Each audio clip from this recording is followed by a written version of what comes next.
If having Elijah come over on Passover means an extra glass of wine, you might need an extra carafe or two for all of the biblical visitors during Sukkot.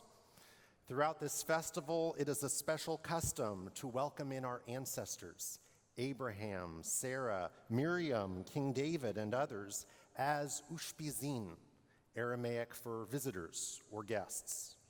While we tend to think of the Sukkot as the booths that the Israelites built after the Exodus, at least one ancient source says that the first Sukkah was the tent that Abraham and Sarah built and welcomed strangers in. And we, in turn, strive to build one worthy of their example and of their visit.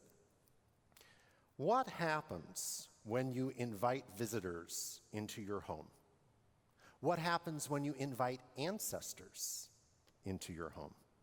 This summer, some of you know that I embarked on an amazing adventure, the rabbit hole that is Ancestry.com. Oh yes, I have trudged through cemeteries to photograph tombstones. I have gotten lost in the microfilm of the New York City archives on Chambers Street, downtown. I have gone through census records and birth certificates and marriage licenses and ship manifests. I have stalked people on Facebook, explaining that I'm a rabbinical student doing family history research. I sadly have no fortune to offer you, and I'm not looking for any money. I just want to know if Frances Levinson is your great-grandmother. Once you find people, you of course look for family traits. Wow, our great-grandparents look alike. Do you also have a history of cancer in your family? Do we vote the same way, or is that a touchy subject? What you discover when you peel back the years can be revealing. You discover names of people and of towns. We always thought that my last name, Mandel, was originally Mandelowitz. Mandel meaning almond, witz meaning son, so son of a nut. Now I know that it was actually Mendelowitz, meaning son of Mandel. And I found Mendel's records in Romanian archives, and our family history and honor is restored.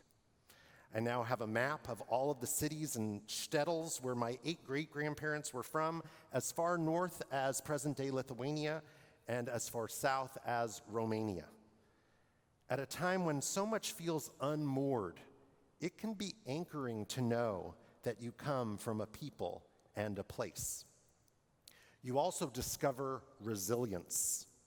I learned that one relative, Carol, lost her husband when they both were exposed to nuclear fallout during an atomic test gone wrong in Nevada in the 1950s. Carol's daughter, Judy, also lost her husband as well as both of her children in a terrible boating accident. Horrific.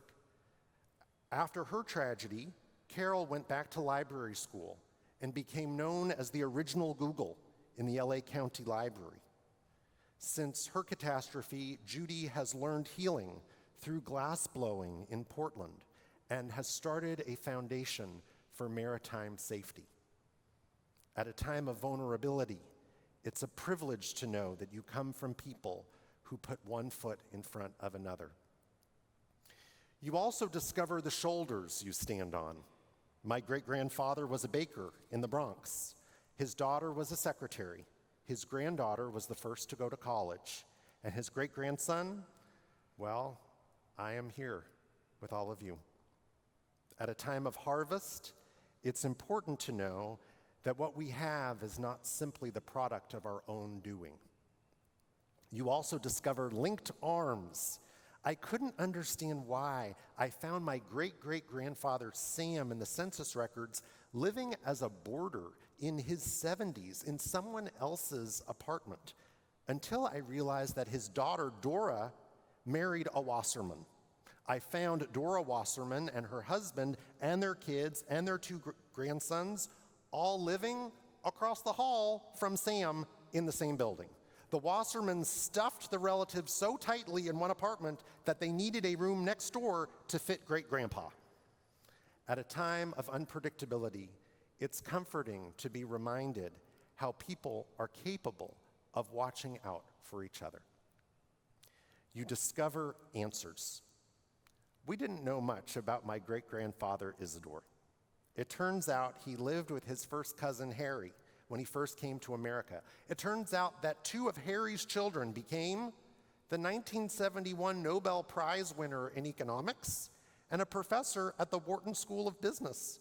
His grandson served as Treasury Secretary. We come from a family of economists. My brother is a math genius who works in finance, and none of us could really ever follow his explanations of his job. And now we have relatives who can understand what he does. At a time of confusion, it's useful to be able to connect the dots. You also discover more questions. My great-great-grandmother Sarah lived in New York in 1905, but she disappears from the records by 1910. Did she go back to a village near Kovno? Did she remarry? Did she die at a young age? Some of you have even more questions because you may not have had the privilege of pursuing genealogy. You may be adopted and do not know your birth family. Your family may have been completely wiped out by the Holocaust, or they were enslaved, history erased. Perhaps that is why we traditionally reach back to the Hebrew Bible instead of our own individual family trees for the ushpizin we invite into the sukkah, to focus on our shared story. Because the Torah tells us we come from a people and a place, from people who put one foot in front of another, that what we have is not simply the result of our own doing, that people are capable of watching out for one another, that if we look for meaning, we can start to connect the dots. To tell you the truth, all this genealogy work is fascinating, but the care and concern that I suddenly feel for my newly discovered relatives, yesterday strangers, today mishpacha, family, is both beautifully understandable and somewhat arbitrary. In some ways, genealogy is just a rehearsal for the way we ought to treat as many people as we can. There is something special about being part of a tribe. And I wonder what would happen if we looked at the person across the shopping aisle or on the sidewalk and thought, we're related. The Talmud teaches that that's why the Torah begins with Adam as opposed to Abraham, so that no person can say that their ancestors were better than someone else's. When we invite our ancestors into our homes, we start to internalize how we are all connected to one another, like those colorful paper chains that adorn many a sukkah, that we didn't get here alone and that we can't leave others behind. I think that's the message of this holiday, where we are instructed that we only need 3 walls so that there can be an opening for others. Maimonides taught that anyone who sits comfortably with their family within their own walls but does not share with those in need is performing a mitzvah not for joy, but for the stomach. If you know people who have lost a partner or their parents, people not originally from the area where you live, they may not have a regular place to go for Shabbat dinner. Right after this service, drop them a note and extend an invitation, if not for an indoor gathering because of COVID, then for a picnic in the park or for a meal on Zoom.